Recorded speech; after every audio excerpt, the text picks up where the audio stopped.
Hey guys, what's up and welcome back. I sure hope you're enjoying the pre-patch as much as I do, which has finally went live about 15 hours ago.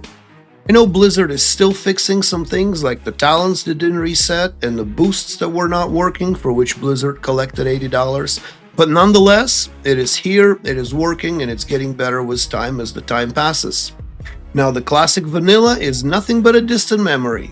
Well, kind of. I mean, it's still here. We're still in the pre-patch. We still have same raids, and a lot of things are still the same, but a lot of things are very different now. Now, this time, Blizzard has given us 3 weeks and 1 or is it 2 days of pre-patch, which really surprised me because both times before we only got 2 weeks.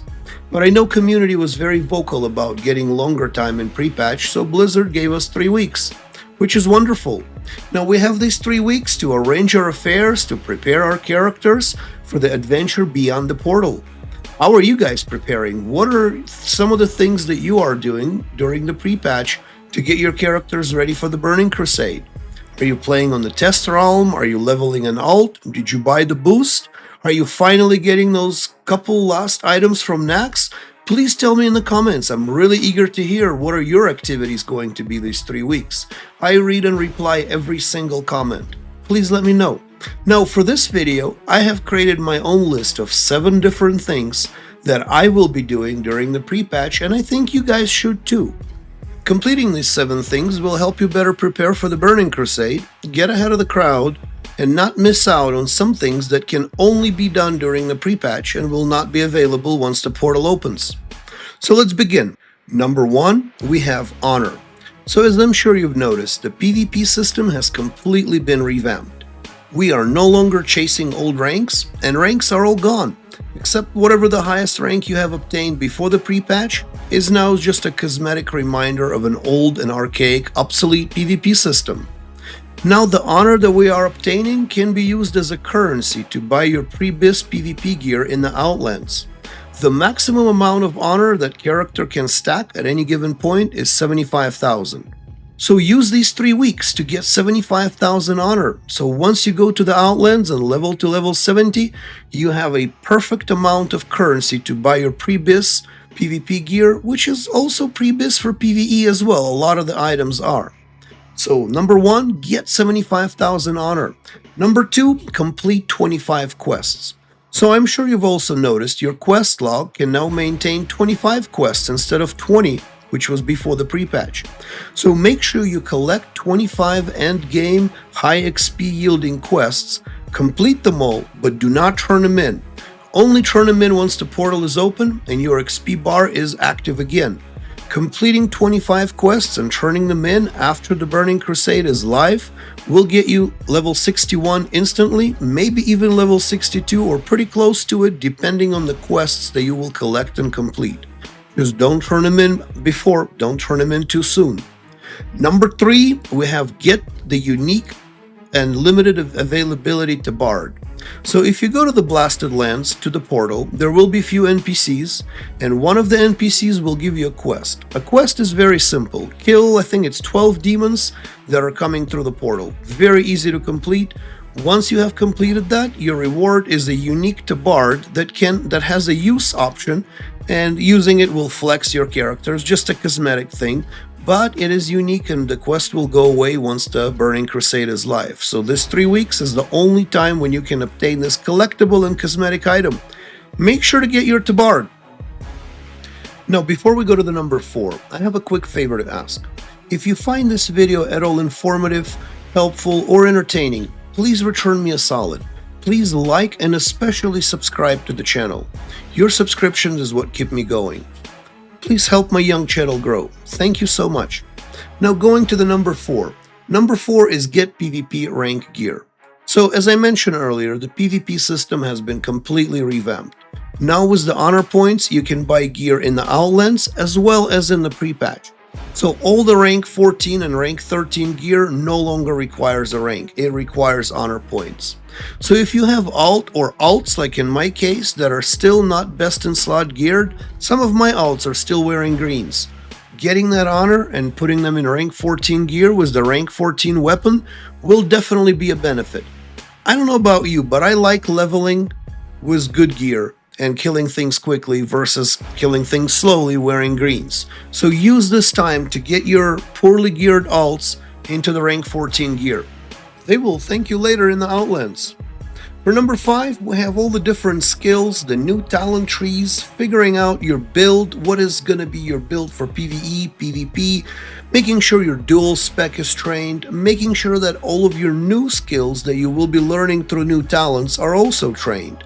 So some of the new skills come from the new talent trees, so make sure to visit your class trainer, your demon trainer, your pet trainer, and make sure there's nothing else for them to teach you. Also, go online, research what class or what spec your class is best at in PvE, PvP. Spec into those specs and try things out. Go run a raid and see how you like the new build. Try a different build. Figure out the most optimal build for you. Use this time to practice. Use this time to figure out what build will work best for you in the Burning Crusade. Is your hunter going to be Beastmaster or Survival? Is your warrior going to be, well, with warrior, there's not that many options anymore. But you know what I mean. Figure out what works best for you, what doesn't work. Make sure you have your dual talents learned. Make sure all your skills are learned, so you're not finding yourselves in the middle of a raid with a skill level 1 when level 4 is available from the trainer. Now, next to number 6 is bags and auction house. So with the pre-patch, your bag slots are now standard price as 25 gold. Back before, in the vanilla era, your bag cost accelerated geometrically, meaning that the more bag slots you bought in the bank, the more expensive they became consecutively. Now, every slot is 25 gold. So if you have some that you have not purchased, like myself, use this time to buy those bags. Also, use this time to clear your bank out. Make sure you're not keeping any epic items from the vanilla era. Those are not going to be worth a lot, but they could be sold for a lot of gold now with all the level 58s leveling and gearing up, the people who got the boost. Clear your bank, get rid of the junk, throw away that AQ40 mount collection that you have of every color. You will never use that again. Go through all of your alts inventory, make sure they have the items they need and they don't have the items that they don't need, like the chrono boons, for example. They're not going to be very useful once you're level 62. So clear out your inventory, sell all the items that are going to be obsolete and not useful in the Burning Crusade. Yeah, make sure you don't find yourself as level 70 and you're going through your bank and in one of the bags you find you have 20 Arcanite bars. They're not going to be very useful in the Burning Crusade. So get rid of them now. Last piece, number 7, is get gold. Burning Crusade is quite expensive. Flying mounts, well, learning flying mounts, learning to fly the epic mount is 5,000 gold. Learning the slower mount is cheaper, but nonetheless, Burning Crusade will require a large amount of gold. Now, I figured the sweet spot is about 5,000 gold per character. I know it sounds a lot, and you probably don't need 5,000, you can get away with a lot less. But to be very comfortable, being able to buy gear if you need, buy consumables to train your professions, buy the mount as soon as you can or the training for the mount, 5,000 is a sweet spot per alt. So if you have 3 alts, taking 15,000 with you would be optimal. Now, how do you get gold this late into the vanilla era? How do you get gold in pre-patch when everything is dirt cheap? All your consumables are worth nothing, items worth nothing, Arcanite bars are going for 20 gold apiece. How do you get gold? Well, currently what's in high demand is the raw resources, the raw materials, your ores, your stones, herbs, leathers. Why? Because a lot of people are changing professions, a lot of people leveling new alts, and even more people got the boost to 58, which comes with no professions trained. So there will be a lot of people leveling professions. So it's not the end product, it's the raw materials that are currently in very high demand. So if you have an alt that's a gatherer, like a miner and a herbalist, for example, or herbalist and leather worker, send them out in the world. Send them out somewhere to find those ores, find those herbs, and find those leathers. That's what's going to be selling a lot. So what I've done is I placed multiple of my alts in different locations that have high spawn rate of resources. Like you see here, this warrior lives in this cave. This cave has 3 nodes for iron and mithril, and sometimes gold.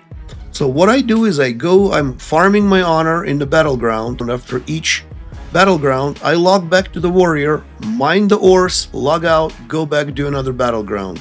Go back on the warrior, mine the ores, rinse and repeat. I have another one in the Silithus, in the bug cave, that has a place where rich thorium veins spawn. So I just log in and check them once in a while. How are you guys farming gold? Is there anything that I'm missing? Have I missed any ways, or should I add more items to my list? Please let me know. As I mentioned before, I read and reply to every comment. What do you guys think? Let me know.